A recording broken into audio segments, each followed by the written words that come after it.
వేదిక మీద ఉన్న పెద్దలు, మాకు గురుతుల్యుడు, తండ్రితో సమానం అన్న నల్లూరి వెంకటేశ్వర గారికి పేరు పేరు చెప్పండి, మా టైం అందరూ ఎర్రజెండా ముద్దు బిడ్డలు, మా నాలాంటి వాళ్ళందరికీ స్ఫూర్తిదాతలు, వాళ్ళందరికీ లాల్ సలాం తెలియజేసుకుంటూ నేను చాలా మాట్లాడాలనుకున్నాను. ఎందుకంటే సెన్సార్ కటింగ్ పెట్టేశారు. మాట కంటే కూడా వాస్తవానికి ఈ కార్యక్రమంలో పాల్గొనడం కోసం హైదరాబాద్ నుంచి ఇక్కడికి అడుగుపెట్టి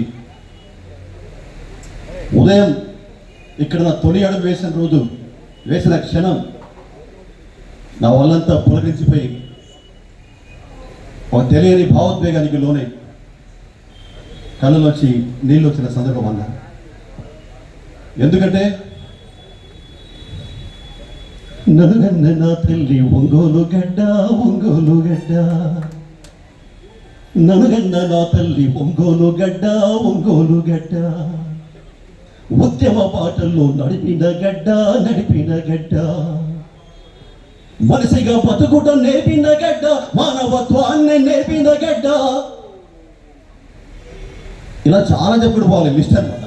ఇన్ని నేర్పిన గడ్డ ఇది. ఈరోజు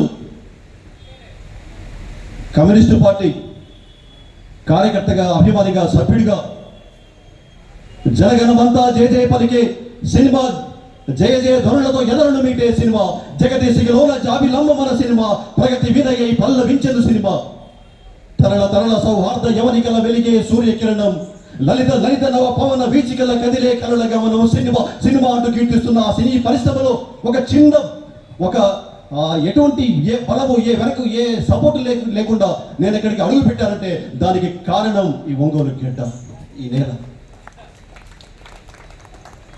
నేను మొట్టమొదటిసారిగా సినిమా కెమెరాను చూసింది ఇక్కడ, సినిమా షూటింగ్ చేసింది ఇక్కడ, ప్రజానాట్య మండలి కళాకారిగా వర్గ సమర సమాజాన కళ కోసం కలవాదం, కలవారికి అంకితం, కళావరికి కలికం, జన ప్రయోజనం గమ్యం, సృజన కళా ప్రపంచం, చైతన్యమే మా సాధన, విప్లవమే మా ధ్యేయం అనే సజీవ సాంస్కృతిక సిద్ధాంతాన్ని మానవ జాతి ముగిలలో ఆవిష్కరించిన నా తల్లి ప్రజానాట్య మండలి మొట్టమొదటి స్పర్శ తాగింది ఈ ఒంగోలు గడ్డలోనే.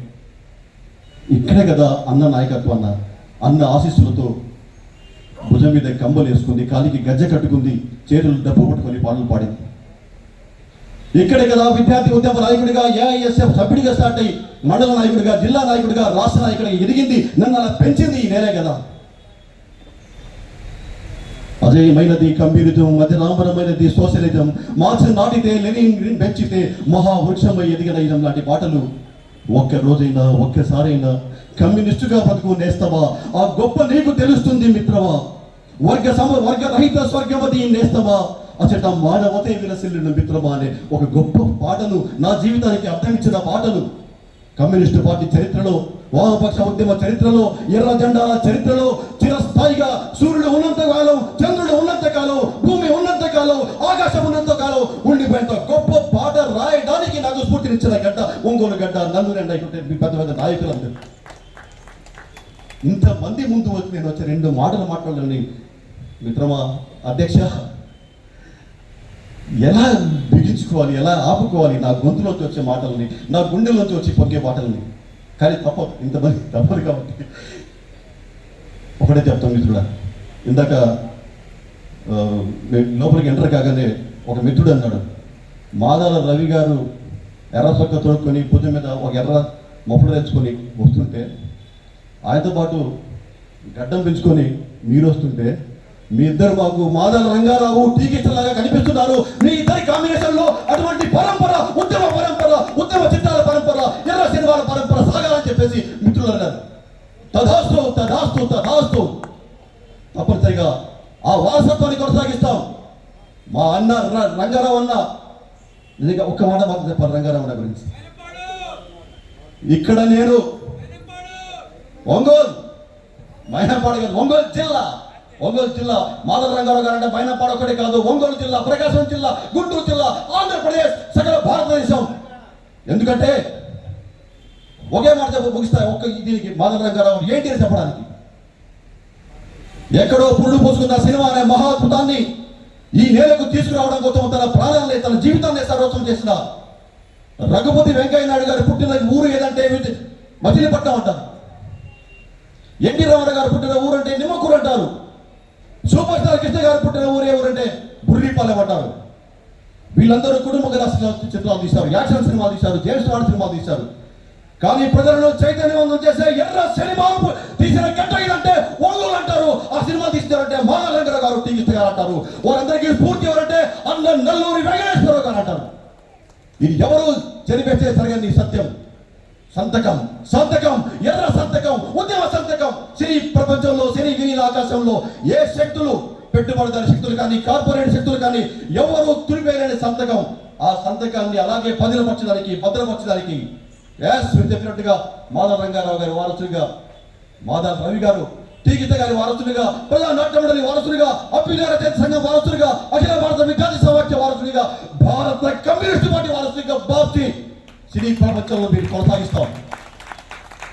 ఎన్ని వేట్లు వచ్చినా, ఎన్ని అణచివేతలు వచ్చినా ఆ పరంపరలో భాగంగానే నిన్న కాక మొన్న పోలీసు వారి హెచ్చరిక అనే సినిమాతో మళ్ళీ ప్రస్థానం ప్రారంభించారు. తొలి అడుగు వేశారు.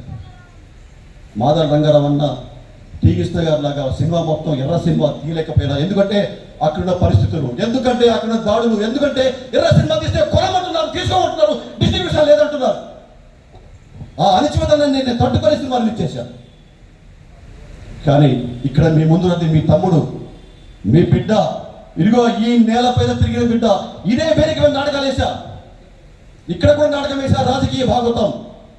ఇక్కడ కూడా పట్టవాసం వేశా, ఇక్కడ కూడా కాలేజీ కుర్రవాడకు లాసాగ తిరిగేటోడా అనే పాటకు డ్యాన్స్ చేశా. ఇక్కడ అనుమానమును నింపుకున్న ఎర్రదనాన్ని ఎన్ని అణచివేతలు వచ్చినా, ఎన్ని కష్టాలు వచ్చినా, ఎన్ని దాడులు వచ్చినా, ఎన్ని దోపిడీలు వచ్చినా ఆ పరంపర కొనసాగిస్తానని పేర్కొట్టు చివరికి ఒకే ఒక మాట చెప్తాను. అన్న, ఇక్కడున్న మిత్రులారా, పెద్దలరా, గోరడేకన్న గారు, ఏపూరి సోమన్న గారు, మాధవ రవి గారు, నలుగురన్న, నాకు ఎప్పుడో కోరిక ఉండేది. ఎలాగో వచ్చాం, కమ్యూనిస్ట్ పార్టీలోకి వచ్చాం, ఎర్ర జెండాను భుజాన పెట్టుకున్నాం, తిరుగుతున్నాం, జీవితాలు అంకితం చేశాం. అవసరమైతే ఎర్ర జెండా నీళ్ళలోనే చనిపోవాలనుకుంటున్నాం, చనిపోతే ఎర్ర జెండాను భుజం మీద శరీరం మీద కప్పుకోవాలనుకుంటున్నాం. కానీ ఆ వారసత్వం, ఆ విప్లవతత్వం నాతో లేదా మా ఒక్కరితో పోతేదా? మనం తండ్రులుగా ఆస్తులు సంపాదిస్తే పిల్లలకు రాసిస్తామే, బిల్డింగ్లు కట్టితే పిల్లల పేరు రాసిస్తామే, పొలాలు కొనుక్కుంటే పిల్లలకు వారసత్వంగా ఇస్తామే.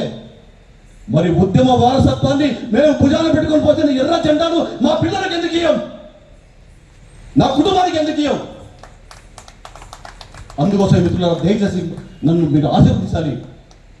నా మనసులో ఉన్న కోరిక, ఈ ఎర్ర జెండా వారసత్వం, నేను సినిమా వారసత్వం ఒకటే కాదు, సినిమా వారసత్వం ఇచ్చా. మా అబ్బాయిని హీరోగా పెట్టి పోలీసు వారు హెచ్చరిక తీశారు. ఇప్పుడు 3 సినిమాలు హీరో చేస్తున్నాడు, అది ఒక రకంగా చుట్టే. కానీ నేను ఇప్పుడు అనుకుంటుంది, ఇంతమంది పెద్దల సమక్షంలో నా బిడ్డ చేతికి ఎర్ర జెండా ఇచ్చి, వాళ్ళందరి చేత ఆశీర్వాదాలు అందించి నా బిడ్డను ఎర్రబాటలు నేర్పాలనుకుంటున్నా. అఖిల్, మీరందరూ ఆశీర్వదించండి. నాతో ఈ ఎర్ర జెండాతో సంబంధం నాతో ఆగిపోకూడదు. నా కొడుకు కూడా కమ్యూనిస్ట్ పార్టీలో తిరిగాలి, నా కొడుకు కూడా ఈ జెండాను పోయాలి అన్న పెద్దలు. మీ అందరి చేతులు నా బిడ్డకి ఇది నేను కోరుకునేది. వర్ధిల్లాలి భారత కమ్యూనిస్టు పార్టీ, వర్ధిల్లాలి భారత కమ్యూనిస్టు పార్టీ, వర్ధిల్లాలి ప్రజా నాట్య మండలి, వర్ధిల్లాలి వారసత్వం. Thank you, thank you.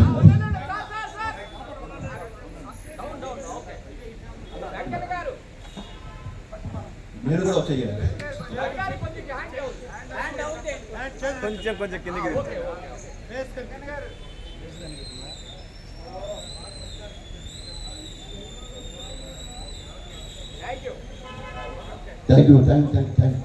Thank you అందరికి ధన్యవాదాలు. మీ ఆశీస్సులతో, ఇక్కడ పెద్దల ఆశీస్సులతో నా కుమారుడు కూడా కమ్యూనిస్టు నాయకుడిగా కొనసాగిస్తాడు ఈరోజు నుంచి. నా థ్యాంక్ యూ.